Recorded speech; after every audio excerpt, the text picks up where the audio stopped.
So have you guys been watching what's been going on these last few days with regards to Katt Williams? It is blowing up the internet and going crazy. And that ain't the way comedy works.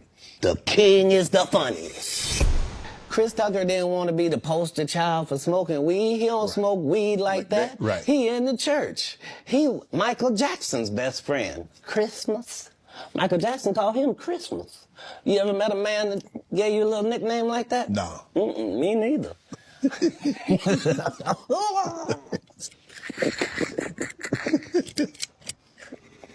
be the greatest. I've always liked Katt Williams. He was cool. He was okay. I didn't really watch any of his specials because I didn't really appreciate how smart he was, but this changed my whole perspective on him. Now, do I believe everything that he says? No, I don't. But this guy is so smart, so sharp, so intelligent. And you've got to watch this interview. You've got to watch the things that he talked about because he covered all the comedians and boy, he beat the crap out of a bunch of them.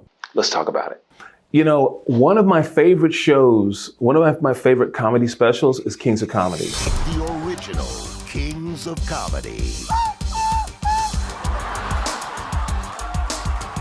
The most successful comedy tour ever. Oh, we about to make a little change up in here. And I never really had an appreciation of what was really going on with regards to the backstory.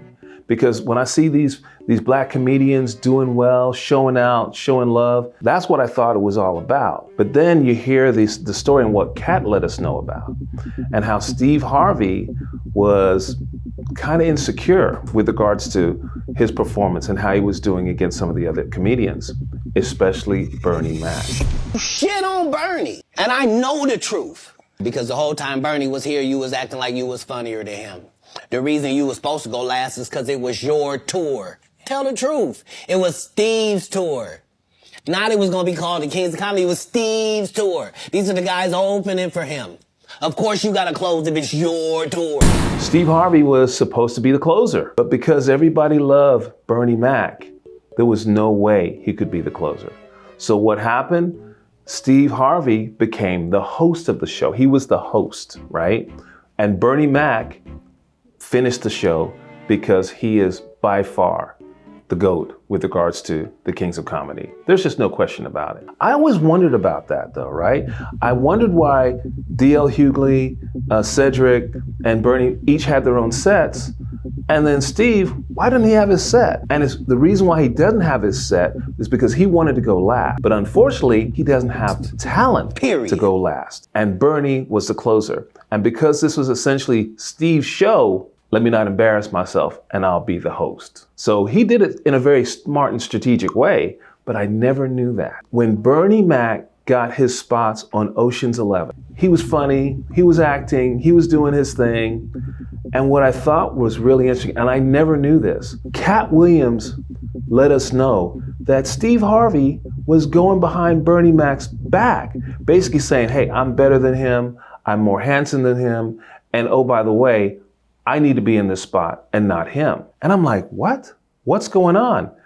So Bernie Mac, after securing these jobs, Steve Harvey would go behind his back and get with the producers, hey, put me on. Don't use him, use me instead. Katt Williams schooled us to this. He let us know about this. I had no clue, an idea. I didn't even believe it, so I had to go do my own research. But Katt was right. You listen to all the other comedians, all the other stories, and they confirm the fact that, oh yeah, everybody knows that Steve Harvey was going after Bernie Mac's position. That's terrible. And it must be true because Steve is not really saying anything about it. These other comedians are, and Katt is letting us know that. And what's really interesting is that Katt, he's put the information out there, and all these other comedians are like, yeah, Katt was right. That's what happened. That's the deal. That's crazy to me. Katt Williams talked about the fact that Cedric was stealing jokes from him. And I'm like, nah, that didn't happen. Yes, it did. It looked like this. You flossing in a stick shifting version.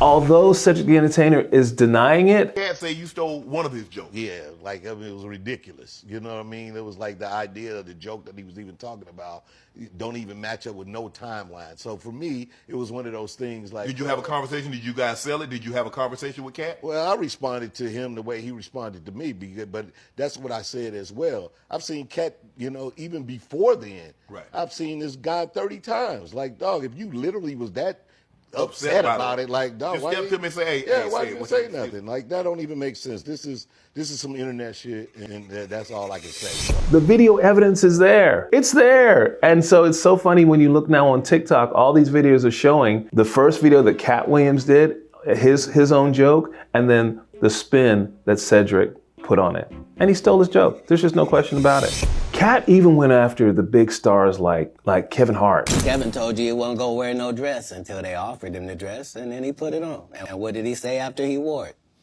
I made my own decision. Duh. But you didn't make it before they brought it up, did you? I know so many things I shouldn't know, and they all know. Why do black people have to be in dresses to be funny? You don't see white people doing all this stuff, not at the great frequency that you see black comedians doing it. And I didn't really give it any thought, but it's like a rite of passage. Katt explained to us, it's a rite of passage. If you want this fame, you want this fortune, this is what you have to do. These are the dues you have to pay. And Katt's like, hell no, I'm not doing that shit. What he told everybody was Katt Williams, and don't nobody know who he is. I'm on the radio. I'm with Steve and Said. Everybody know me. That's what he told everybody that would listen to on the set. That's the truth of the matter. He was so egregious, not now, then. He was so egregious that, and Hollywood has never heard this in 100 years. He was so egregious, I put in my contract that I won't work with Ricky Smiley again unless he's in a dress. Now, what was Ricky Smiley's next movie? Was it First Sunday? Did he wear a dress in it? You bet he did. It's in my contract. Why would you put that in your contract, Katt? That's where he's a believable actor. Him and Tyler Perry can't play a man to save their life.